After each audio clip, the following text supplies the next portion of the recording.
Assalamualaikum warahmatullahi wabarakatuh. Bismillahirrahmanirrahim. Hamdan wa syukran lillah, amma ba'd. Yang pertama saya hormati Ibu Dr. Anda Jundah MA beserta teman-temanku yang saya sayangi. Nah teman-teman, pada kali ini kita akan sama-sama belajar mengenai apa? Mengenai metode dakwah bil hikmah dalam Quran surat An-Nahl ayat 125. Nah pastinya teman-teman pernah membaca, bahkan pernah mendengar, dan bahkan pernah mengetahui apa sih isi kandungan dalam Quran surat An-Nahl ayat 125.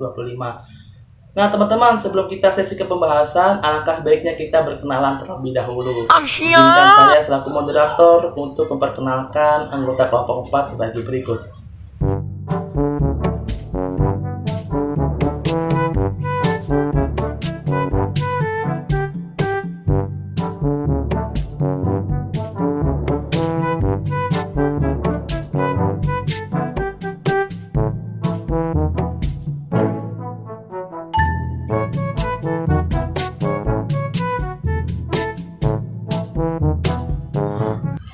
Teman-teman, setelah kita berkenalan, sesi selanjutnya adalah sesi pembahasan.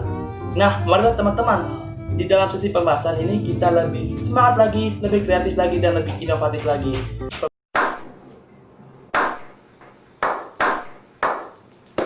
Teman-teman, sebelum lebih dalam membahas perihal metode dakwah, jauh lebih baiknya kita mengetahui apa itu dakwah itu sendiri. Membahas tentang dakwah berarti mencakup persoalan yang cukup luas teman-teman. Tidak hanya sekedar metode semata, sebab metode dakwah salah satu bagian dari beberapa unsur yang ada dalam dakwah. Selain metode dakwah masih ada beberapa unsur lain seperti apa?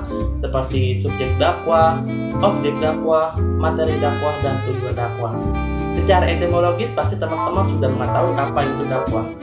Dakwah berasal dari bahasa Arab, yaitu da'a dan yad'u, yang mempunyai arti panggilan, ajakan, dan seruan. Intinya teman-teman, ingat ya, dari tiga itu panggilan, ajakan, dan seruan. Sedangkan bila tinjau dari terminologi ini, dakwah memiliki beberapa variasi pengertian, tetapi maknanya sama, itu dari tiga tadi teman-teman ya.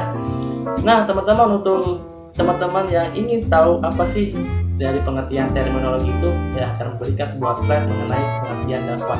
Nah, sebagai berikut teman-teman. Dari beberapa definisi tersebut, paling tidak dapat diambil kesimpulan tentang dakwah. Pertama, dakwah itu adalah suatu usaha yang dilakukan dengan sadar dan terencana.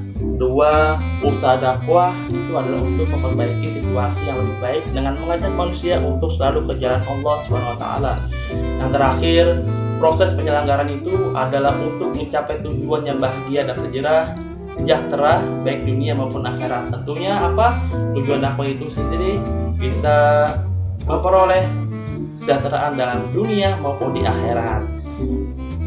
Teman-teman, bukan disebut dakwah apabila memaksa matku itu untuk mengikuti apa yang kita seru. Tetapi dakwah adalah menyampaikan, tidak mengurusi apakah dakwah itu bakal dilaksanakan oleh mar'u apa tidak. Kita tidak usahlah dipikirkan. Yang penting kita adalah menyampaikan yang benar dan menyampaikan apa yang harus ditinggalkan oleh para mar'u itu.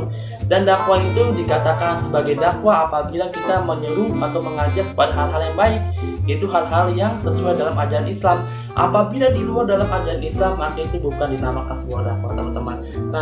Nah mudah-mudahan teman-teman bisa mengerti apa yang saya sampaikan dan akan dilanjutkan nih oleh saudari Naswa Alifah Altos sebagai metode bil hikmah. Kata hikmah dalam Al-Quran disebutkan sebanyak 20 kali dalam bentuk nakirah ataupun ma'rifat.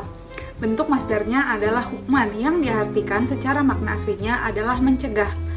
Jika dikaitkan dengan hukum berarti mencegah dari kezoliman, dan jika dikaitkan dengan dakwah maka berarti menghindari hal-hal yang kurang relevan dalam melaksanakan tugas dakwah. Al-hikmah diartikan pula sebagai al-adl atau keadilan, al-haq kebenaran, al-hilm ketabahan, al-ilm pengetahuan, dan an-nubuwah kenabian.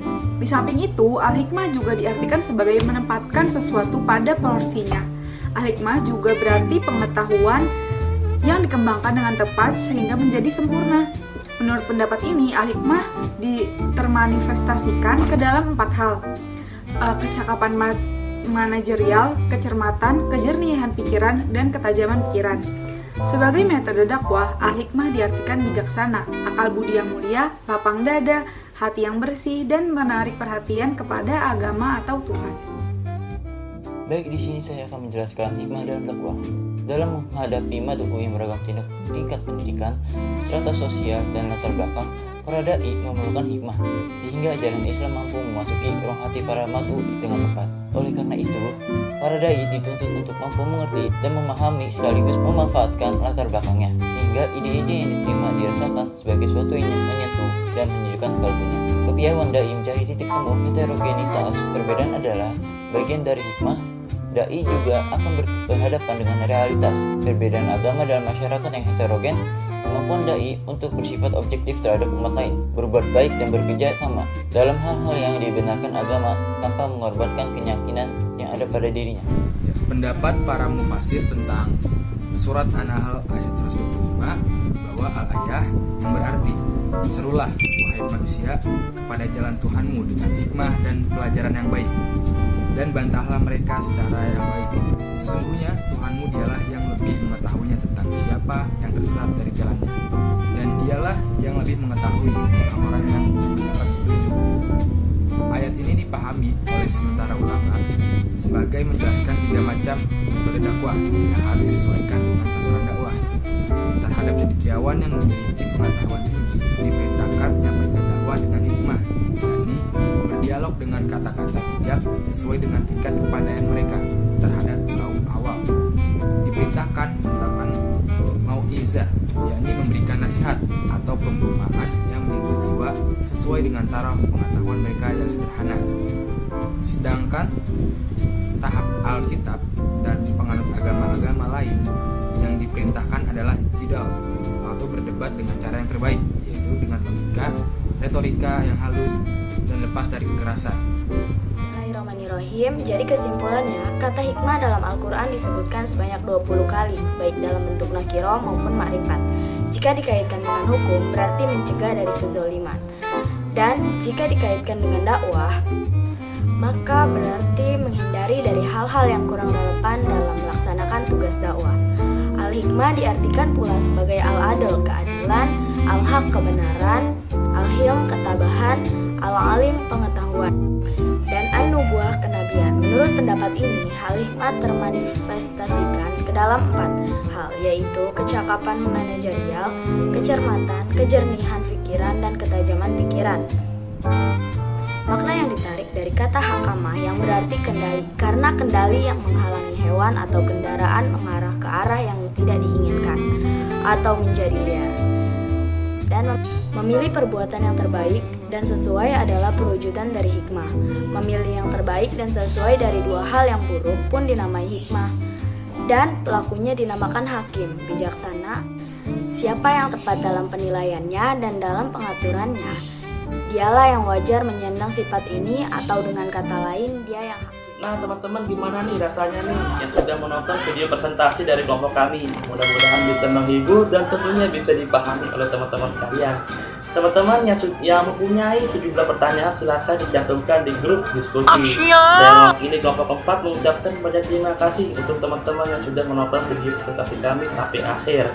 Saya akhiri dengan kalimat alhamdulillahirabbil alamin dan wassalamualaikum warahmatullahi wabarakatuh.